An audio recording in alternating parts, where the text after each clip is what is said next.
UGC notification के समर्थन में आए हैं। जी। क्यों आए हैं? किस लेवल का भेदभाव होता है यूनिवर्सिटी? समाज जैसे शब्द का प्रयोग करते हैं लोगों के लिए। हमारी लड़ाई जनरल से नहीं होती।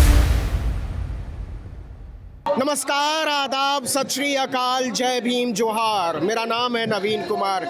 दिल्ली का जंतर मंतर आज़ाद समाज पार्टी की तरफ से लोग इकट्ठे हुए हैं। चंद्रशेखर आज़ाद नगीना के सांसद वो बोल रहे हैं और बहुत सारे एकेडमिक इंस्टीट्यूशंस के छात्र, नौजवान छात्राएं भी यहाँ इकट्ठे हुए हैं अपनी बात रखने के लिए कि क्या सचमुच में यूजीसी का जो गजट नोटिफिकेशन है, जो समता समिति की बात हुई है, वो सही है या सुप्रीम कोर्ट ने जो उसको रोकने का हुक्म दिया है वो सही है। जेएनयू के कुछ छात्र मौजूद हैं, कुछ नौजवान मौजूद हैं, वो ज़्यादा बेहतर बता पाएंगे कि क्या विश्वविद्यालयों में वैसी ही स्थिति है जैसी की बात की जाती है या फिर वो जो सुप्रीम कोर्ट ने कहा। क्या नाम है आपका? रघुराज प्रताप सर, जय भीम।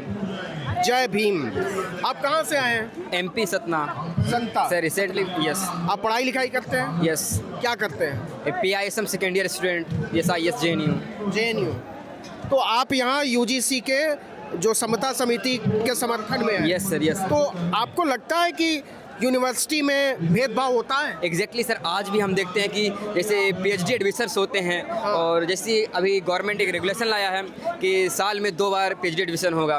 तो पहले सेंटर में ऐसा होता है सर कि 10 से 15 सीटें आती हैं, इसमें से आरक्षण रिजर्वेशन लागू हो जाता है। लेकिन अब सीटें ऐसी आती हैं कि 3 सीटें 4 सीटें। मैं आपसे पूछना चाहता हूँ कि 4 सीटें यदि आती हैं किसी भी सेंटर पर, तो उसमें कैसे रिजर्वेशन लागू होगा? उसमें केवल 3 से 4 ओनली केवल जनरल के लिए होता है। तो दिखाते हैं मतलब एक स्वीट पॉइजन के टाइप से थोड़ा थोड़ा मतलब रिजर्वेशन खत्म करना चाहते हैं। यदि PhD में होता है, एडमिशन के बाद भी कोई भेदभाव होता है? ये सर नंबर मार्किंग में होता है सर, उसके साथ मतलब पहनावे से, उसके बोलवाले से। क्योंकि सर जब आप देखते हैं कि गांव से उठ के कोई स्टूडेंट आता है तो उसकी उतनी अच्छी एजुकेशन से, एक इंग्लिश उतनी अच्छी नहीं होती, तो वो आता है वो भी उतना अच्छा उत्तर दे सकता है, बट उसके एक इन्फ्लुएंट इंग्लिश नहीं आती है। उसको लैंग्वेज को लेकर उसके मतलब उसको एक तरह से इंसर्ट किया जाता है कि नहीं, आप इंग्लिश एक ग्लोबल लैंग्वेज बोलना, सीखने का प्रयास करता है। लेकिन प्रोफेसर की यही कामना होनी चाहिए कि स्टूडेंट का एक सही जवाब होना चाहिए, ना कि एक लैंग्वेज बैरियर होना चाहिए। तो इसमें थोड़ा डिस्क्रिमिनेशन थोड़ा देखने को मिलता है सर। और PhD एडमिशन्स में स्टूडेंट को पहले नॉट फाउंड सुटेबल करके उनके पहनावे से लेकर, उनके लहजे से लेकर, उनके रंग रूप देखकर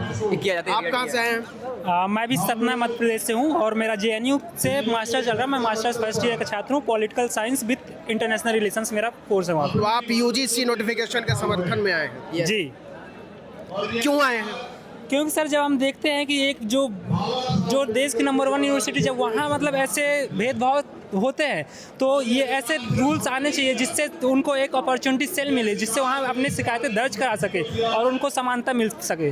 किस लेवल का भेदभाव होता है यूनिवर्सिटी में? और सर जैसे मैं DU से भी पढ़ा हुआ हूँ, तो वहाँ लोग जो मतलब upper caste, so called upper caste अपने को मानते हैं, वो उनके साथ बैठना पसंद नहीं करते हैं। बोलते हैं कि तुम SC हो, ST हो, ऐसे मतलब शब्द और समाज जैसे शब्द का प्रयोग करते हैं लोगों के लिए। तो ऐसे ऐसे शब्द का प्रयोग करके उनको थोड़ा सा उनका लेवल मतलब डाउन, उनको मतलब डिप्रेस करना चाहते हैं उसी लेवल पे, ताकि वो आगे ना बढ़ पाए। अध्यापक भी जाति के आधार पर कुछ भेदभाव करते हैं? कुछ अध्यापक होते हैं सर जो करते हैं इस बात के। सर मैंने एक चीज़ लिखी थी कि भाजपा की गलत नीतियों का विरोध करना देश का विरोध करना नहीं होता है। भाजपा देश नहीं है। भाजपा जैसी सैकड़ों पार्टियां हैं और जो भाजपा एक ऐसी पार्टी है जो देश में जाति और धर्म के नाम पे देश को बांटने का काम करती है। Yes sir. लेकिन JNU में तो अलग किस्म का माहौल हो गया है, उसको देशद्रोही, वहाँ जो लोग पढ़ते हैं उसको भाजपा के लोग कहते हैं कि ये सब देशद्रोहियों की यूनिवर्सिटी है। बात ऐसी नहीं सर, मतलब JNU एक दूसरा अभी तो पूरे यूनियन को ही भंग यस किया यस गया। सर JNU एक मिनी पार्लियामेंट है सर। यदि कभी भी पार्लियामेंट यदि चुप रहती है तो JNU के स्टूडेंट बोलते हैं। JNU आज ऐसा नहीं कि भारतीय जनता पार्टी के खिलाफ बोलती है। JNU जो सरकार में है, जो सत्ता में, उसके खिलाफ बोलती है। आप कहाँ से हैं? सर मैं यूपी सुल्तानपुर से हूँ। सुल्तानपुर से हैं? जी। सुल्तानपुर से केवल इसी के लिए आए हैं? नहीं सर, मैं दिल्ली में रहता हूँ, यहाँ पे काम करता हूँ। आप क्या काम करते हैं? बैक लाइन का सर। हाँ? बैक लाइन का, सिलाई का। सिलाई का? जी। तो आप यहाँ क्यों आए?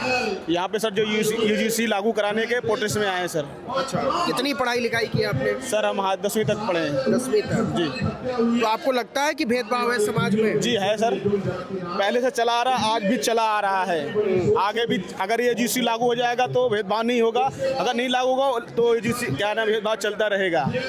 आपके माइक में आर्टिकल 19 लिखा है, ये फ्रीडम ऑफ स्पीच है और देश के अंदर ये नहीं होगा तो लोकतंत्र नहीं बचेगा। और जो जेएनयू के छात्र कहते हैं वो फ्रीडम ऑफ स्पीच के तहत ही बोलते हैं, तो इसलिए क्लोज कैंपस नहीं है, वो केवल 8000 स्टूडेंट का कैंपस नहीं है, वो पूरे देश के स्टूडेंट्स, उन विद्युजीवियों ज्ञानियों का एक स्थल है जो देश को एक नई पहचान देते हैं, जो आने वाले देश की राजनीति क्या होगी, आने वाले देश की इकोनॉमी क्या वो डिसाइड करते हैं। आज देख लीजिए कि देश में आज भी 20 से 30% IAS ऑफिसर्स देश का जेएनयू से होते हैं। सर लोग बोलते हैं कि जेएनयू बंद हो जाना चाहिए। जेएनयू से जिस दिन बंद हो गया ना उस दिन पूरा देश स्टॉप हो जाएगा, क्योंकि देश का बजट बनाने वाला, देश को विदेश से गरीब बच्चे पढ़ पाते हैं, कम Yes, से sir. कम PhD कर पाते हैं, MPhil कर पाते हैं। Yes sure sir. तो पब्लिक फंडेड यूनिवर्सिटीज को तो बचाया ही जाना चाहिए। एग्जैक्टली सर, बचाया जाना चाहिए, लेकिन आज आप देखते हैं कि गवर्नमेंट कैसे पब्लिक फंडेड में आप यूनिवर्सिटी को फंड कट रही है। 1200 अप्रॉक्स करोड़ आप BHU को दे रही है सर, DU को 1000 करोड़ के आसपास दे रही है, लेकिन आज भी जेएनयू का बजट फंड कट किया जा रहा है सर, जिससे कि उसका इंफ्रास्ट्रक्चर पूरी तरह से लो तरह से गिर चुका है। आप तो हाँ सर मैं चाहता हूं कि सरकार को जेएनयू जैसी यूनिवर्सिटी पूरे देश के कोने कोने में पहुंचाना चाहिए, ताकि शिक्षा जब पहुंचेगी देश के कोने कोने में तो हमारा देश भी विकसित और विकासशील देश से विकसित देश बन जाएगा। तो इसलिए जेएनयू जैसी यूनिवर्सिटी पहुंचाना चाहिए ताकि गरीब बच्चे भी ऐसी यूनिवर्सिटी में पढ़ पाए और उच्च शिक्षा प्राप्त कर पाए। आप तो लगता है सीधे कोर्ट से यहीं चले आए। सर देखो, अगर जो भेदभाव नहीं होता तो जो हमारे 4 स्तंभ हैं, अब आप माननीय राष्ट्रपति जी को देख लीजिए, हमारे ST समाज से आती हैं। जब अयोध्या राम मंदिर का उद्घाटन किया गया तब नहीं बुलाया गया, और इसके अलावा जब ये नए वाले पार्लियामेंट विस्टा हाउस का उद्घाटन किया गया तब इनको नहीं बुलाया गया, जबकि वह देश की प्रथम नागरिक मानी जाती हैं। अब दूसरे स्तंभ पे आ जाइए, वो है न्यायपालिका। जब एक चीफ जस्टिस ऑफ इंडिया जूते उछाले जाते हैं, जूते मारे जाते हैं और उनके जो विरोधी हैं उन पर कोई कार्रवाई नहीं की जाती है। बाबा साहब एकमात्र ऐसे व्यक्ति रहे हैं जिन्होंने इतने संघर्ष के बाद हमें देश का कॉन्स्टिट्यूशन दिया, और यह एकमात्र देश का कॉन्स्टिट्यूशन ऐसा है जिसको दूसरे देश में रिसेंटली भी अभी नेपाल ने एडॉप्ट किया है, लेकिन यहीं के लोग इसको नहीं मानते हैं। ये सदियों की मानसिकता रही है, 3000 साल से इस तरीके से कभी शिक्षा से वंचित रखा गया इस तरीके से। और आज भी देखिए, आज की डेट में आप देखोगे यदि भेदभाव नहीं है तो मैं गवर्नमेंट से जानना चाहता हूँ कि आंकड़े उठा के देखें कि मैक्सिमम गवर्नमेंट स्कूलों में ये SC ST और OBCओं के बच्चे क्यों पढ़ते हैं। बाकी नेताओं के अपने बच्चों के लिए तो विदेश में पढ़ते हैं, वो गवर्नमेंट हॉस्पिटल केवल उन्हीं के लिए क्यों बच गए हैं। बाकी तो जो भी नेता हैं उनके बच्चे हैं जो संपन्न घरों से आते हैं, उनका इलाज या तो प्राइवेट बड़े हॉस्पिटलों में। जेएनयू में पर्टिकुलरली क्या UGC नोटिफिकेशन के बाद कोई so called upper caste lower caste की कोई दीवार खड़ी हुई है, कोई मतभेद, कोई इस तरीके की बहस?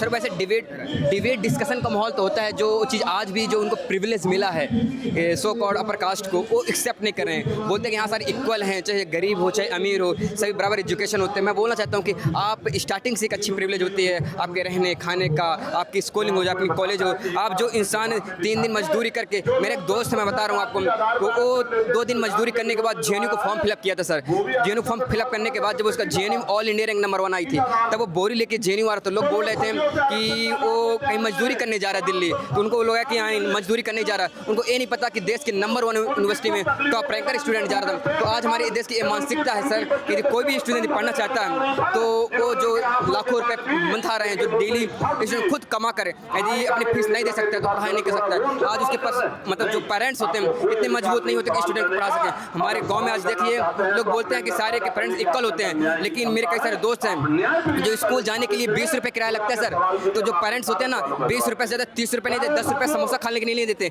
वो भी 15 दिन देंगे। ये होती है हमारी समाज की स्थिति, ये हमारी समाज की पहचान है। लोग बोलते हैं कि हम इक्वल हैं।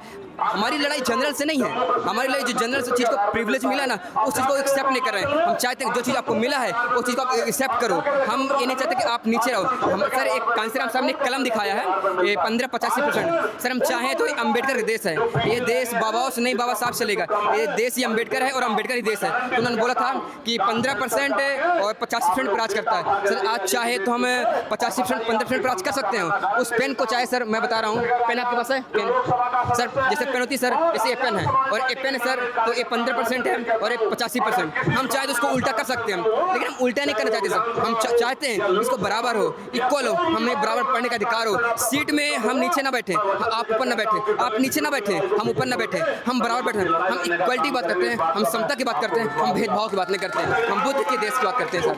Thank you. तो ये लड़ाई दलितों, पिछड़ों, आदिवासियों के उस हक अधिकार की है जिसको सदियों से रौंदा गया है। ये लड़ाई अभी शुरू हुई है और लंबी चलेगी। नमस्कार।